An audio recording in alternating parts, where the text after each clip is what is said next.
I'm Cash, and welcome back to Cash Talks Football, where we break down all the goals scored in the Premier League. Using my over 20 plus years of coaching experience and doing vast other things in football, I give you a different insight into the game. Now, if you had told me Bournemouth were going to win, I'd say, okay, yeah, I could see Bournemouth beating Newcastle. But if you told me Bournemouth were going to beat Newcastle 4-1, I'd probably say, no, it's going to be a 2-1 game, or yeah, but it's not. They're not going to blow them away 4-1. But then watching the way that Newcastle played, they're lucky that it was only 4-1, to be fair. And I like Newcastle. I rate them quite well. I think they've got one of the best midfields in the Premier League. But there's a problem that happens when you become good at football and you're on a winning streak of 8 games. You accidentally put pressure. I think it was 9 games in all competitions, actually. You accidentally start putting pressure on yourselves. And if your team isn't quite good enough, which they're not quite good enough, what does that mean? They're not going to go and win the league. Quite good enough means when you're under the pressure and you've put yourself under pressure because you're winning, you keep winning and you keep winning and you keep winning. And this here, and the couple of examples I'm going to show you, is exactly why they're just not quite good enough. I do rate their midfield, but watch how bad this is. The decisions from their centre-back, playing out of the back here, before we get onto the goals, I just want to show you this, because this is the reason why. Loads of time and space on the ball, receiving the ball, look, under no pressure, okay, absolutely no pressure at all. There's not a pass on. You cannot see a midfielder coming into this area here, checking in for him to go here. He should just be looking out here. By the way, that's a bad pass anyway, because his body shape is wrong.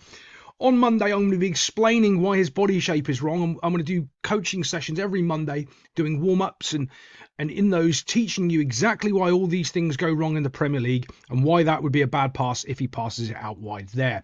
They're going to get more in depth and they're going to build. So each little week you're going to see a little snippet and you go, well, that doesn't quite make sense. Oh, but next week it adds and it builds and it builds and builds, and you'll start understanding more and more about what's going on in the game of football in the old Premier League. So when you've got no midfielder coming in here to check, you can't be looking to play this pass like that. Look at how much space is there. He's trying to thread it through there. You're playing a what? That's a 45-yard pass, splitting. Look how tight these three are. Putting a ball between there. Now, I know they don't go on and score, but that decision-making process is absolutely shocking. And the fact you've got no midfielder coming into this space and asking for the ball shows there's just some cracks with Newcastle that really shouldn't be there, because they're good enough. That shouldn't be happening with this team.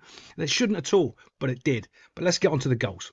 Okay, so this actually, it's funny because in about 3 weeks on a Monday, if you listen to my coaching session, it's scheduled to come out in about 3 weeks from now, you're going to see this exact breakdown of player movement and how and why it happens, right? And you're going to see how bad Newcastle are here of understanding what's going on in the game of football.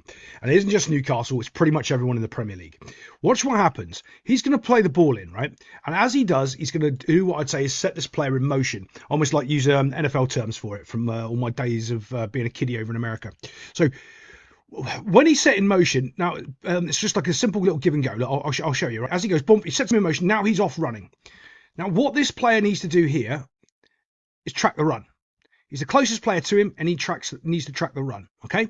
What he doesn't need to do is stand there, right? And I know why he's standing there. It's because he's trying to keep his shape, and his shape isn't quite good enough. And also, there again is zero pressure on the ball. That will be in my coaching session on Monday, and why Premier League players don't pressure the ball properly anymore. It's going to be so shocking when you actually understand it. And it's all across the board. 50% of goals are scored because there's zero pressure on the ball.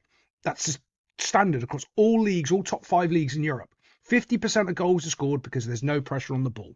Makes you wonder, if you just pressure the ball, maybe you'll stop conceding goals. Now, this is a great pass. It is really an eye and a needle pass straight through there. But that's because, well, these players aren't moving, and all he has to do is track the runner. Watch what he does.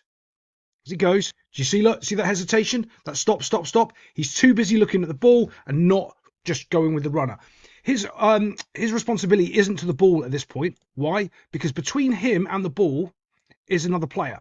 So he doesn't need to really worry about what the ball or the pass is, because he knows where the ball and the pass is going to go to is going to be to this guy here. So if he just follows this guy here really, really closely, he doesn't need to worry about that, because he's going to be there on the end of it. And that's where he wants to fight as a defender. He doesn't want to, he's got teammates to pressure the ball there, which they don't. And also, this is a classic third man running. So 1, 2, and this is the guy that's going to come into the space behind that he is going to create by running down here. Classic. You'll see that in about 3 weeks. As soon as that ball's played, boom, off he goes. There's the space over here. Look, again, could easily be tracked. Doesn't. 1, 2, 3. Completely out of it. No one tracks the runner. Completely open into space just because, well, he doesn't understand the difference of running with the player and the ball. Sorry, running the player or pressuring the ball. And then it's just cut back. And he's in acres and acres and acres of space.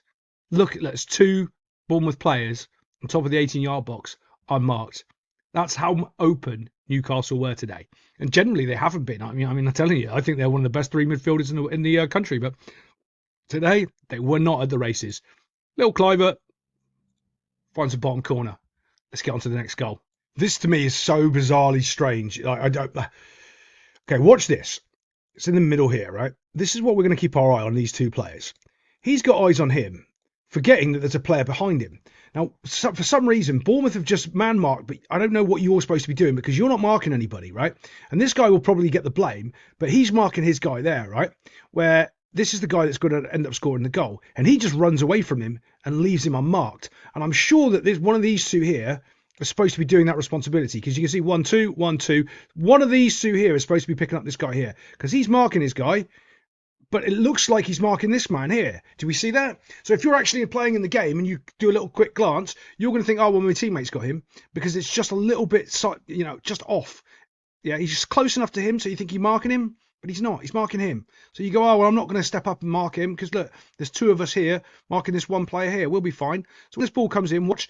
See the separation? Right, there he goes, running with his player there. Now we've got 2 players fighting one here, and he is completely and utterly unmarked. And I've got to give it to the corner taker because he puts it right on his head. He spots it, he sees it, puts it on his head, and guess what he does? Finishes it. Great header, quality goal. But that's just, it's so strange when he's right there and he runs away and no one's there to mark him. He's just got a free header in the 18-yard box. It's too easy for Newcastle. Let's get on to the next goal. Okay, this is just completely and utterly laziness. I can remember when, I think I was about 16, and we're playing against, much older, proper men, and they weren't taking it seriously, and we ended up battering them because they just didn't think, oh, well, we're going to beat these young kiddies. No, because there's a difference. We were trying hard, and what they were doing, well, they know they're a better player than me, right? So they're just casually playing the game, and that's what's happening right here. He is casually playing the game. He knows he's a better player than both of these 2 players right here, right? So he's a bit casual in his approach. Instead of coming to this ball, he just goes, nah, I'll be all right. I'm good enough. They're not going to nick it off me. And you can see it here when it comes in. It's like, no, I'm all right. And he goes, because wouldn't be doing that half turn against Arsenal. He wouldn't be doing that half turn against Manchester City, but he's trying to do it there. He's just too casual because he knows he's better than them. And you cannot play like that in the Premier League because the other teams, they might not just be that little bit as good as you, but they're in the right spot at the right time and they've got you with a 2v1 and all of a sudden you have lost the ball and they're off to the races again to go batter it into the goal. That is just complacency and laziness. And I think that summed up Newcastle's performance because Newcastle should be able to go toe-to-toe with Bournemouth and put them away, especially on their current run of form. But that's what happens when you get sort of in that mindset of, oh, we're going to win. Which, yeah, we're good, we're going to win. No, you're not. You have to put the performance in, and they didn't do it. So this little 1-2. Sorry, it's not a 1-2, it's a through ball. I haven't even looked at it, and I know it's not a 1-2, but here we go. Plays the little ball in, blob, and now he's just got to finish. I'll tell you what, he can. Maybe his dad taught him in the back of the garden or something. I've heard his name before, Kluivert. It's got to be somewhere. Didn't his dad play for Newcastle? On the breakdown of this goal, I'm only going to show you like a couple of little key points I want to show you about Newcastle's shape, and this is why I'm telling you it's about mentality. It's about they just started panicking because they know that they shouldn't be losing this game. Well, even though on this performance today they should be, but it's a stable that they should be good enough to be able to go toe to toe and put Bournemouth away. But just watch as we move this forward here just a little bit. 1, 2, 3, 4, 5 Newcastle players, well maybe 6 there, but I'm looking at these here, right? But not a Bournemouth player in sight. Nobody in the middle of the field here. What does this actually mean, right, from a footballing point of view? This means, we've got another player on the floor here. Okay, means that their entire shape has collapsed. They're under so much pressure that they're completely and utterly collapsed. Well, Is that true? If we move the play forward, are we going to see that their shape has collapsed and they can't get it back? Why do we play the shapes? Well, you play the shape because it's so hard to break down, pass the ball through. You've always got cover from another player. There's a multitude of reasons why your shape is important. If you don't have a shape, you can't pass the ball. Can go on for days about it. But let's just move this forward ever so slightly. It's only been a couple of seconds, but as I can, now we've still got 1, 2, 3, 4, 5, 6 players. Still no one there, right? So he's clearing the ball, but you can see the shape's broken down. We've got 6 players in a line. No one's looking to get out. When this ball's played out, bang. Do you see anyone sprinting? Do you see anyone making a massive effort to get forward? No. Joggy.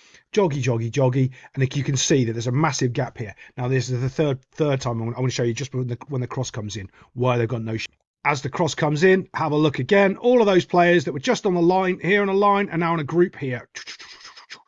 Complete and utter chaos at the back here. This is just terrible. And there's a whole massive line of players over here waiting to kick the ball in the goal. And all they're doing, and by the way, they're still not putting pressure on the ball. So they've all come out, they've all stood there, they've all come along to do nothing in the area of nowhere, not pressure the ball, not mark any players. And you can see that's why the mind's gone. You can see they've just cracked. They want the game to be over. They know they should be doing better, and they've just lost their way. Ball goes into the back post. Gets himself a goal. Yeah, and not one of them can react to it because no one is in the right place. No one's in the right shape. Everything is just complete chaos and broken down at this point. But let's move it on because we've got one more to show you. Well, I think. We've got 2 more to show you. This is the VAR goal that was chalked off. By the way, oh my God, have I got problems with this? What was it? Was it Man United Arsenal the other day I was covering? And the ball went out of bounds for a corner, and it was clearly the other a goal kick. They said, oh, we can't go back and review it. How can you go back and review that then? That ball's out of play. Like, this is the problem I have with VAR. I don't mind if you can rule them both off, no goals or both goals. I don't care. But when you're mixing it up every weekend, and every weekend it's a different rule for one and a different rule for the other, I think it's absolute nonsense. Because that's where we just believe you're corrupt. Because you can't keep changing the rules every week and go, oh, now we can look at the VAR because it's a goal. And then we didn't restart it from a corner. But the corner shouldn't have been there. But it's all crazy to me. It's all just nonsense. And I know they're going to say, oh, yeah, but we can't review the goal because the corner happened after it was out of play, so the corner stops us being able to review that. I get your lie. I know why you're going to say it. It doesn't make it right, and it doesn't make us trust you in any way, shape, or form. Let's move it on to one of the other goals. I'm in 2 minds on this one because I've done this as a player.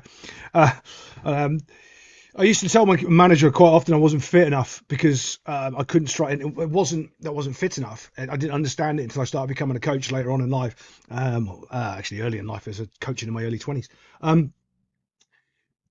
He doesn't have enough strength in his legs, right? So I'd say I'm not fit enough. That's not what I meant. He doesn't actually have enough strength in his legs to execute this pass because it's later on in the game.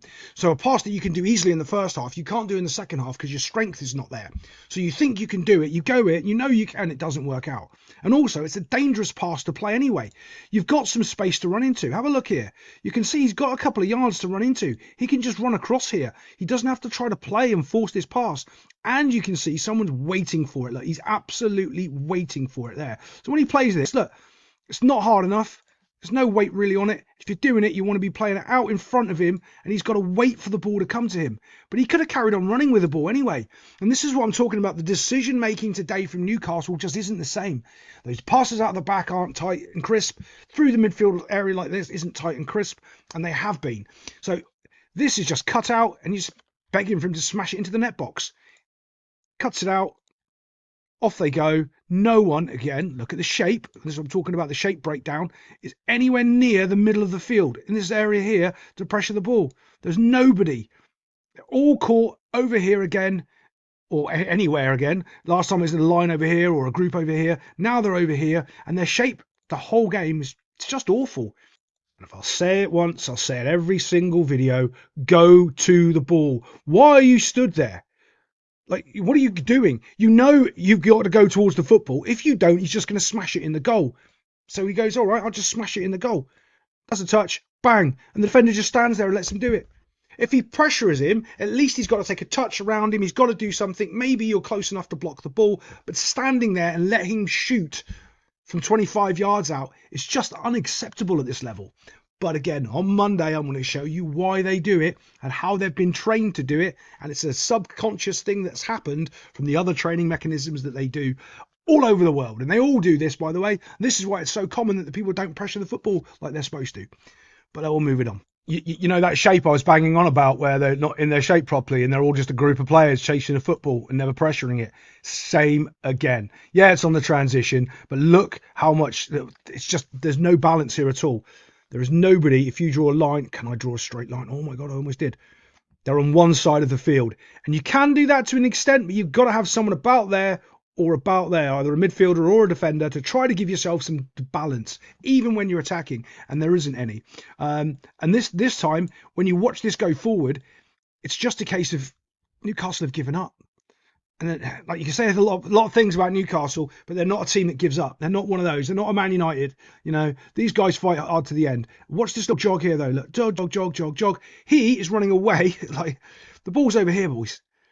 Ball's over here. You want to be shutting this space down. You want to be coming and covering this space here, not running over here. That doesn't help you. That does. Yes. No. What does he do? As we move it forward, joggy. There's no real emphasis to get there. There's no real sort of, they're just tired and a little bit out of sorts. But at least he's pressuring the ball when we get to the 18-yard box. At least he's there. He doesn't tackle him. He doesn't stop the shot, but at least he's there. He's done the first part, which a lot of his teammates hadn't done all day. So well done to him there. Terrible step over. That's just awful. But it's enough somehow to beat the defender and him to put it into the net box. Maybe the keeper should have done a bit better on that one, in my opinion. But other than that, I'll see you next time on Cash Talks Football.